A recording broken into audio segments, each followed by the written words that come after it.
네, 오늘 제가 여러분에게 전해드릴 하나님의 말씀 제목은 교회는 기쁨과 고통을 함께하는 유기체적 운명 공동체입니다 라는 이런 제목으로 하나님의 말씀을 전하도록 하겠습니다. 우리 제목만 한 목소리로 한번 읽어보겠습니다. 교회는 기쁨과 고통을 함께하는 유기체적 운명 공동체입니다. 즉, 유기체라는 건 뭡니까? 이렇게 인위적으로 어떤 이제 물리적인 연합을 하는 것이 아니라 우리의 몸과 같이, 우리 몸의 안에 무엇이 있습니까? 여러 가지 지체가 있지 않습니까? 장기들 있잖아요. 그런 것들이 살아있어서 살아있는 이런 하나됨을 이루는 것처럼 우리 교회에 있는 모든 성도님들이 그와 같은 유기체적인 이런 연합을 이루어야 된다는 것이 하나님의 뜻이라는 사실을 여러분 아시기를 바랍니다.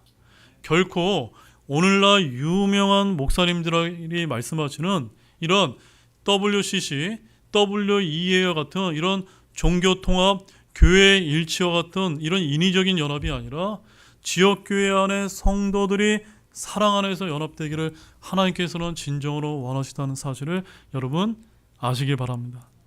여러분, 원래 교회는요, 그리스어로 에클레시아라고 이렇게 부릅니다. 그리스어로 뭐라고 부른다고요? 에클레시아. 에클레시아가 어떤 뜻인 줄 아십니까? 에클레시아는 불러내어 모인 무리. 따라요. 불러내어 모인 무리. 네. 어디에서부터 불러내어 모인 무리입니까? 네. 세상 가운데 살아갔던 사람들이 예수님 믿고 구원받아 우리 교회로 하나로 연합되어서 불러내어 모인 성도들의 무리를 뭐라고 부릅니까? 에클레시아, 교회다라고 이렇게 이제 부르는 것입니다. 저 교회는 한마디로 말해서 건물이 아니라 모여있는 성도들 그 자체임을 믿으시기 바랍니다. 따라서 진정한 교회를 이룬다는 것은요, 큰 건물, 많은 사람들의 수에 달려있지 않다라고 저는 그렇게 믿고 있습니다. 여러분 동의가 되십니까? 다만 하나님께서 우리 교회를 하나님의 뜻하신 바에 따라 크게 사용하신다면 어쩌면 우리 교회에도 큰 건물을 가질 수도 있고 많은 성도들이 모이게 하실 수도 있다고 저는 생각을 하고 있습니다. 하지만 현재 주님께서 그렇게 하고 계시지 않다면 이것이 하나님께서 우리에게 허락하신 바라고 하는 그런 자족하는 믿음 가운데 영과 진리로 하나님께 경배를 드리는 그와 같은 신약교회가 되기를 진정으로 소망합니다. 사랑하는 여러분, 교회의 머리는 주 예수 그리스도이십니다. 맞습니까? 그 머리 대신 주님으로 인해 구원을 받고 세상에서 구별되어 불러내어진 무리가 바로 주님의 교회요 신약교회라고 믿습니다. 우리 모두가 이와 같은 교회를 위해 귀한 시간에 저희들이 이렇게 모여있는 것이 아닙니까? 따라서 오늘은 그와 같은 주님의 몸된 교회가 가져야 될 참된 모습에 대해서 한 4가지 정도만 저희들이 오늘 본문의 말씀을 통해서 살펴보려고 하니까 이 4가지 말씀을 잘 간직하시는 귀한 시간이 되시길 바랍니다. 먼저 첫 번째는 교회는 다양성 안에서 하나됨을 추구하는 유기체라는 사실입니다. 자, 본문 12절 말씀을 한 목소리로 다시 한번 읽어보겠습니다. 몸은 하나인데 많은 지체를 가지고 있고 그 한 몸에 모든 지체가 많아도 한 몸인 것 같이 그리스도께서도 그러하시니라. 자, 오늘 본문의 12절 말씀은 교회의 참모습을 어디에 비유하고 계십니까? 인간의 몸에 이제 비유하고 있는 것입니다. 자, 인간의 몸에는 팔, 다리, 눈, 코, 입, 귀 등 여러 가지 지체가 있는데 팔과 다리, 눈과 귀는 전혀 다른 독립적인 기능을 한다는 점입니다. 다리만 있으면 팔이 없어도 걸을 수가 있습니다. 눈만 있으면 귀가 없어도 볼 수가 있습니다. 그러나 독립적인 기능이 있다고 몸에서 분리가 될 수 있습니까? 없습니까? 분리가 될 수 없는 것입니다. 몸과 분리된 지체는 한마디로 무용지물인 것입니다. 몸을 떠난 지체는 생명이 없는 것입니다. 몸을 떠난 다리는 더 이상 걸을 수가 없고 몸을 떠난 팔은 아무것도 잡을 수가 없습니다. 결국 각기 다양한 기능을 지니고 있는 지체일지라도 반드시 어디에 붙어 있어야 되죠? 몸에 붙어 있어야 살아있게 되는 것입니다. 그리고 지체가 몸에 붙어 있을 때 몸은 온전해질 수 있습니다. 사실 몸은 지체와 지체가 연결되어 이루어져 있는 것이기 때문입니다. 따라서 여러 가지 다양한 지체들은 몸의 유익을 위해 기능을 다하는 반면 몸은 또한 그들에게 힘을 주는 것입니다. 이 관계가 바로 오늘 교회를 이루는 성도들 간의 유기체적인 관계를 아주 잘 설명하고 있다고 믿습니다. 이래서 주님의 몸된 교회에도 다양성이 있는 지체가 하나됨을 추구하며 살아가는 곳이라고 믿으시기 바랍니다. 분명 주님의 몸된 교회는 다양한 기능과 역할이 있습니다. 각각 팔, 또한 다리, 눈, 귀, 코 역할을 하는 성도들이 필요합니다. 한 명의 지체라도 없다면 주님의 몸된 교회는 불과 같이 되고 마는 것입니다. 교회는 찬양하는 성도가 필요하고, 섬기는 자가 필요하고, 가르치는 자가 필요하고, 상담자가 필요하고, 또한 저와 같은 설교자 등 아주 다양한 역할을 하는 성도들이 필요한 것입니다. 그러나 그들 각자가 내가 최고야 라고 생각하면서 몸된 교회를 떠나 다른 곳으로 간다면 그것은 아무 소용이 없는 것입니다. 지체가 몸에서 분리가 되게 되면은 무엇을 잃어버리죠? 생명을 잃게 되는 것처럼 그들의 기능은 아무짝에도 쓸모없게 되는 것입니다. 머리 대신 주님을 위해 자신의 은사와 기능을 사용하고 또 한 몸 안에 붙어있는 다른 지체를 위해서 저와 여러분에게 있는 그 역할을 최선을 다해서 하시는 모두가 되시기를 바랍니다. 로마서 12장 5절에 다음과 같은 말씀이 있습니다. 같이 또 읽어보실까요? 이와 같이 우리도 여럿이지만 그리스도 안에서 한 몸이요 각 사람이 서로 지체이니라. 맞죠 여러분? 저 여러분 다 여기 여러 명의 다양한 성도분들이 모여 있지만 우리는 그리스도 안에서 뭡니까? 한 몸이요 또 개별적으로는 지체들이란 사실입니다. 이렇게 교회는 각기 다양한 기능을 가진 성도들, 지체들이 있어야만 합니다. 성도는 또한 교회를 위해서 그 기능을 다해야 합니다. 몸이 유기적으로 연결되어 있듯이 우리 성도들도 인위적인 것이 아니라 유기적으로 연결되어 있어야 될 줄로 믿으시기 바랍니다. 만약 유기적인 역할이 없다면 몸에 참으로 많은 상처가 나며 풍성한 기쁨을 저와 여러분이 제대로 누리지 못하게 되는 것입니다. 사랑하는 여러분, 우리는 주님의 몸된 교회를 이루는 각 지체인 것입니다. 즉 성도가 모여서 교회가 됩니다. 게다가 우리에게는 각기 다른 기능이 있습니다.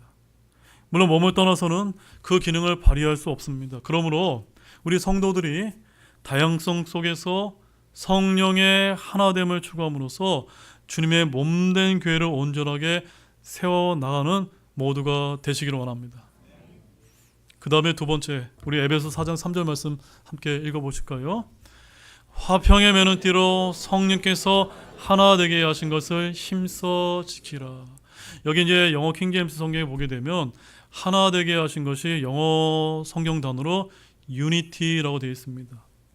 이 유니티라고 하는 것은 지역교회 안에서 성도들이 성령님으로 말미암아 하나됨을 추구하라고 지금 명령하고 계신 것이지, WCC나 WEA처럼 이런 인위적인 이런 인간적인 방법으로 교회들 간의 연합, 종교들 간의 연합을 지금 성령님께서 말씀하고 계신 것이 아니라는 사실을 여러분들 분명히 하시기 바랍니다. 아멘이시죠? 다시 12절 말씀을 보게 되면 이런 말씀이 있습니다. 모든 지체가 많아도 한 몸인 것 같이 그리스도께서도 그러하시니라 라고 이렇게 되어 있는 것입니다. 여기서 우리는 교회에서 성도의 역할을 생각하게 됩니다. 몸의 지체가 많은 것처럼 교회에도 많은 성도가 있습니다. 또한 성도 각자는 각각 다양한 은사와 성품을 지녔습니다. 이들은 모여서 한 몸을 이룹니다. 이것이 바로 그리스도의 몸입니다.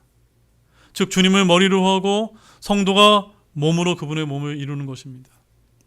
여기서 성도가 모인다고 하는 개념이 중요한데, 사람은 태어날 때부터 각 지체가 몸에 붙어 있지만 교회는 어떻습니까? 그렇지 않습니다. 그리스도의 몸은 조각처럼 흩어져 있던 성도가 모여서 지금처럼 이루어지는 것입니다. 그래서 모일 때 어떻게 모이는지가 중요할까요? 안 중요할까요?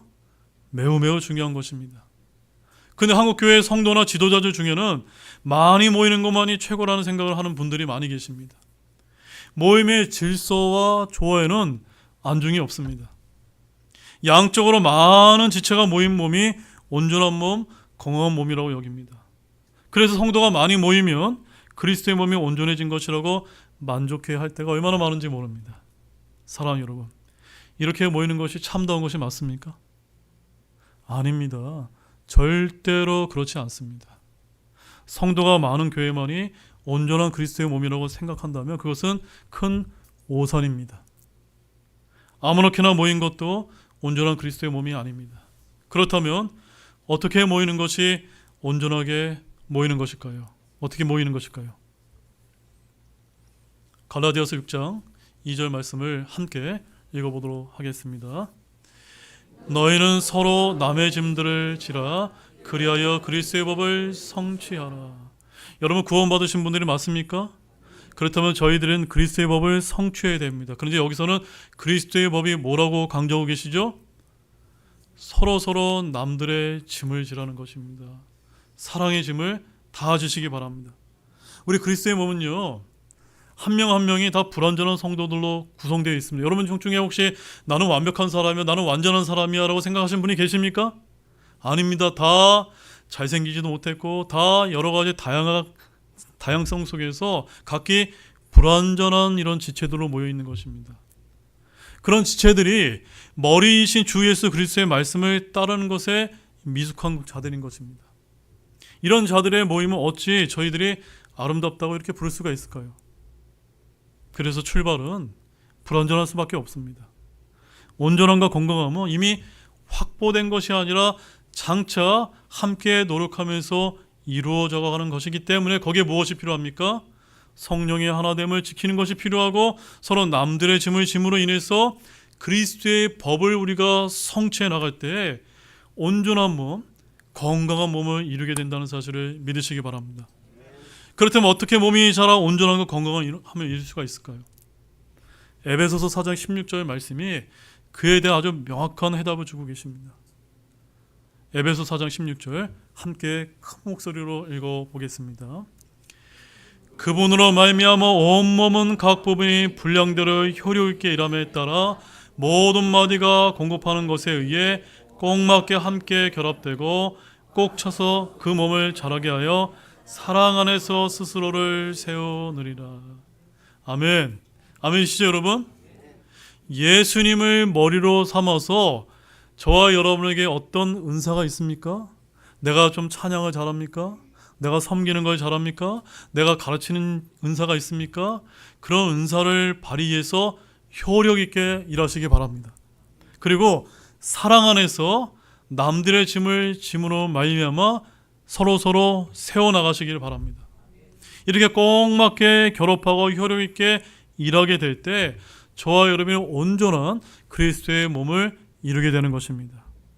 우리가 예수님의 이름으로 모였다면 단 2명만 모여도 아니 또한 수백만 명이 모여도 그리스도의 몸은 똑같은 교회인 것입니다. 숫자가 온전함을 결정하는 것이 아니라 성도들 간에 그 지역교회 안에 성도들 간에 얼마나 온전한 하나됨이 되어 있느냐가 관건이라는 사실을 아시기 바랍니다. 즉 WCC나 WE회 같이 교회 일치운동, 종교통합을 한다고 되는 것이 아니라 지역교회 안에서 성도들 간의 유기적인 연합이 그리스도의 몸을 온전하게 만들고 건강하게 만든다는 사실을 믿으시기 바랍니다. 그러므로 우리는 서로 하나로 연합되기 위해 모든 노력을 다하되 비록 부족해 보이는 성도가 있다 하더라도 온유함으로 받아들이고 서로 하나됨을 이루는 우리 진해 등대교회가 되기를 원합니다. 그 다음에 두 번째는요, 이 교회는 모든 인간적인 장벽을 초월한 공동체라는 사실을 기억하길 바랍니다. 본문 13절 말씀을 읽어봅시오. 우리가 유대인이든 이방인이든 매인자든 자유론자든 모두 한 성령에 의해 침례를 받아 한 몸 안으로 들어왔고 모두가 마시게 되어 한 성령 안으로 들어왔느니라. 자, 이 말씀 우리에게 어떤 사실을 알려주고 있습니까? 여기서 우리가 교회의 중요한 특징을 볼 수가 있는데 교회 안에는 인간적인 무엇이 없는 겁니까? 담이 없다는 것입니다. 뭐가 없다고요? 담, 구분, 장벽이 없다는 것입니다. 즉 성령께서는 모든 인간적인 담과 장벽을 허무셨습니다. 인종도, 민족도, 지역도, 신분도, 문화도, 또한 성도와 성도를 구분하는 담이 되지 않는 것입니다. 성령 안에서 모든 성도는 동등한 자격으로 한 몸을 이루게 되는 것입니다. 그런데 우리가 1세기 지중해 연원으로 돌아가 보게 되면 아가야 지역의 수도가 어디였는지 아십니까? 고린도라고 이제 말하고 있는데, 무역과 상업의 중심지인 고린도는 각기 다른 문화와 지역과 인종의 사람들이 고린도를 찾았다고 합니다. 그들 중에는 자유론자가 있었고 노예도 있었습니다. 또한 유대말을 쓰는 사람도 있었고 그리스어를 사용하는 사람들이 함께 모여 있었다고 합니다. 피부색과 출신지도 달랐습니다. 이러한 차이는 때로 우월감을 불러일으키기도 하며 또한 열등감을 불러일으키기도 합니다. 그러나 이러한 감정이 사람들에게 생기면 어떠한 결과를 낳게 될까요? 그것은 바로 단절이란 사실입니다. 뭐라고요? 단절입니다. 이러한 차이가 넘을 수 없는 장벽이 되는 것입니다. 이것이 바로 세상에 갖는 사회적인 구조입니다. 하지만 교회는 어떻습니까? 결코 그러한 것이 아님을 여러분 아시기 바랍니다. 교회는 주 예수 그리스도의 십자가의 구속사역과 성령의 역사로 말미암아 문화, 신분, 인종, 연령, 성별, 지위의 장벽이 완전히 무너진 곳입니다. 교회에 속한 성도들은 다 같이 한 몸을 이룹니다. 한마디로 한 가족인 것입니다. 의사소통을 할 수 없었던 사람들이 성령으로 교제를 나누는 한 가족이 되는 것입니다. 지역적으로 떨어져 있어도 서로 한 몸을 이룹니다. 게다가 원수마저도 사랑의 대상이 되는 것이 교회인 것입니다. 그러한 기적의 장소가 바로 어디입니까? 교회임을 믿으시기 바랍니다. 또한 우리 교회가 그런 기적적인 일을 감당하기를 원합니다. 세 번째는, 교회라는 성도 각자에게 하나님께서 정하신 다양한 역할이 있다는 점입니다. 본문 18절 말씀을 함께 읽어보겠습니다. 그러나 이제 하나님께서 친히 기뻐하시는 대로 지체들 곧 그것들 각각을 몸 안에 두셨느니라. 자, 이 말씀은 주님의 몸된 이 지역교회 안에 성도 각자가 담당해야 될 필요한 역할이 있다는 것을 저와 여러분에게 보여주고 있는 것입니다. 근데 우리는 자주 이것을 잊으면서 살아갈 때가 얼마나 많은지 모릅니다. 그런 이유로 때로는 자신의 연약한 모습을 보고 다른 성도들을 바라보면서 내가 열등감을 느낄 때가 많이 있는 것입니다. 신앙생활을 하다 보면 자꾸 자기 자신을 다른 성도와 비교할 때가 있습니다. 외형적인 신앙 모습을 비교하면서 자신의 위치를 평가할 때가 있습니다. 혹시 여러분 이런 적은 없습니까? 근데 이러한 비교는 자칫 우리를 주님의 뜻에서 벗어나게 한다는 사실을 아시는 필요가 있습니다. 여러분 중에 어떤 분은 하루 종일 섬겨도 몸에 무리가 없는 그런 성도들이 있는 반면에, 또 어떤 분은 단 몇 시간만 섬겨도 힘들어 하시는 분이 있지만 대신 사람들을 위로하는 데 탁월한 분이 계실지 모릅니다. 그때 서로를 바라보면서 내가 할 수 없는 일을 위해 주님께서 저 형제 저 자매를 보내셨다라고 우리가 서로 인정한다면 얼마나 아름답고 감사한 일이 되지 않을까요? 맞습니까, 여러분? 근데 이게 말처럼 쉬울까요? 그렇지 않습니다. 나는 이렇게 고생하는데 왜 저 사람은 앉아서 노닥거리고 있는 것일까? 한 영혼이 천하보다 귀한데 상처받은 성도를 위해 기도하고 위로할 생각을 하지 않지 왜 밖으로만 돌아다니고 있는 것인가? 라고 이렇게 불만 불평을 하면서 생각하고 계신 그런 성도분은 계시지 않습니까? 서로를 바라보면서 나를 기준으로 평가하고 비판하고 때로 부러워하는 것입니다. 자기 자신이 잣대가 되어서 다른 사람을 평가하는 것입니다. 이것이 주님의 뜻일까요? 본문 18절의 말씀을 잊어버렸기 때문에 일어나는 안타까운 현상인 것입니다. 베드로전서 4장 10절 말씀을 함께 또 읽어보시기 바랍니다. 각 사람이 선문을 받은 대로 그렇게 하나님의 여러 가지 은혜를 맡은 선한 청지기로서 서로 그 선문을 써서 섬기라.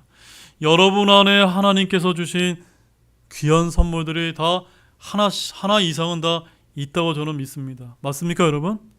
그래서 그것을 어떻게 쓰라고요? 선한 청지기로서 서로 써서 섬기라는 것입니다. 나를 위해서 쓰는 것이 아니라 옆에 있는 형제자매를 위해서 쓰라는 말씀입니다. 하나님께서 친히 기뻐하시는 대로 지체를 두셨다는 것은 모든 성도에게 정해진 역할과 기능이 다양하다는 그런 뜻을 말해주고 있는 것입니다. 이것이 바로 주님의 뜻인 것입니다. 그러므로 다른 성도와 자신을 비교해서 열등감에 빠지거나 우월감에 빠질 필요가 없습니다. 우리가 보기에는 은사를 덜 받은 것 같고 능력이 부족한 것 같지만 주님께서는 결코 그렇게 생각하고 계시지 않습니다. 우열이 성도 안에 없고 은사 안에도 없습니다. 모든 것이 주께로 온 것이기 때문에 다 귀한 것인 줄로 믿으시기 바랍니다. 다른 성도와 내가 함께 있어서 우리가 되어야 주님의 한 몸을 이룬다는 사실을 굳게 믿으시기를 바랍니다. 그 다음에 마지막 네 번째는 교회는 기쁨과 고통을 함께하는 유기체적인 운명 공동체인 것입니다. 자, 본문 26절, 27절 말씀을 함께 읽어보겠습니다. 한 지체가 고통을 받으면 모든 지체가 그것과 함께 고통을 받고 한 지체가 존귀를 얻으면 모든 지체가 그것과 함께 기뻐하느니라. 그런데 너희는 그리스도의 몸이요 개별적으로는 지체들이니라. 자, 이제 오늘 제가 다루고자 하는 핵심 구절, 중심 구절이 이제 여기 있습니다. 인간의 몸은 어떤 부분이든지 신경과 혈관으로 연결이 되어 있습니다. 맞죠, 여러분? 그런데 어느 한 지체가 아프면 다른 지체가 함께 아픔을 느낍니다. 또 반대로 어느 한 지체가 존귀를 얻으면 온 지체가 함께 기뻐하는 것입니다. 그것은 주님의 몸된 교회도 마찬가지인 것입니다. 그래서 잘 들으시기 바랍니다. 우리 성도들은 그리스도 안에서 무엇으로 연결되어 있는지 아십니까? 성령의 혈관으로 하나로 연결되어 있는 살아있는 유기체적인 운명 공동체임을 아시기 바랍니다. 뭐로 연결되어 있다고요? 성령의 혈관으로. 얼마나 아름답습니까? 옆에 있는 우리 형제 자매님들이 성령의 혈관으로 하나로 연결되어 있는 지체들이라는 사실이 이 마지막 때에 얼마나 감사한 일입니까? 따라서 한 성도가 고통을 당하면 온 교회의 고통이 되는 것입니다. 반대로 한 성도가 존귀를 얻으면 온 교회의 영광이 될 줄로 아시기 바랍니다. 이것이 바로 정상적인 교회의 모습이 아닙니까? 만약 우리 중에 어떤 다른 성도가 고통을 당하는 것을 보고 하나도 아픈 마음이 없고 기쁜 일을 보고도 아무런 감정이 생겨나지 않는다면 과연 자기 자신이 내가 그리스도의 안에 있는지 한번 점검해 보실 필요가 있는 것입니다. 왜냐하면 우리가 그리스도 안에 있다면 성령의 혈관으로 다른 성도들과 연결되어 있다면 다른 성도가 고통을 당하게 되면 함께 고통을 느끼게 되는 거죠. 다른 성도가 기쁜 일을 겪게 되면 함께 기쁜 것이 너무나 당연한 일이 되기 때문인 것입니다. 맞습니까, 여러분? 그래서 우리 마지막 말씀으로 로마서 12장 15절 함께 읽어보겠습니다. 기뻐하는 자들과 함께 기뻐하고 슬피 우는 자들과 함께 슬피 우라. 다시 한번 우리 큰 목소리로 읽어보겠습니다. 기뻐하는 자들과 함께 기뻐하고 슬피 우는 자들과 함께 슬피 우라. 맞습니다, 여러분. 교회는, 진정한 교회는 기쁨과 고통을 함께 나누는 유기체적인 운명 공동체임을 믿으시기 바랍니다. 여기서 유기체적인 공동체라는 말은 교회가 건물이 아니라 구원받은 성도들이 교회라는 뜻을 이제 보여주고 있는 것입니다. 그렇다면 여러분, 다른 성도들의 고통은 내 고통으로 느끼신 적이 있습니까? 다른 성도의 고통이 내 고통으로 느껴져서 그것을 해소하기 위해서 얼마나 여러분 애쓰고 계십니까? 여기에는 단순히 어떤 물질적인 구제나 지원만을 의미하지 않는다고 저는 생각합니다. 우리 그리스도인들은 함께하는 지체가 고통을 당한다면 기도로 중보하는 것 더욱 필요할 것이기 때문입니다.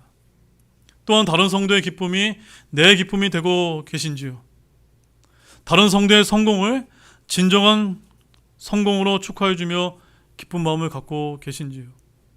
여러분, 교회가 기쁨과 고통 함께 나누는 살아있는 유기적인 운명 공동체인라는 사실을 늘 항상 잊지 마시고 다른 성도 함께 아파하시고 다른 성도 함께 기뻐할 수 있는 그런 진해 등대 침례 교회가 되기를 진정으로 소망합니다. 이제 결론의 말씀을 드리도록 하겠습니다.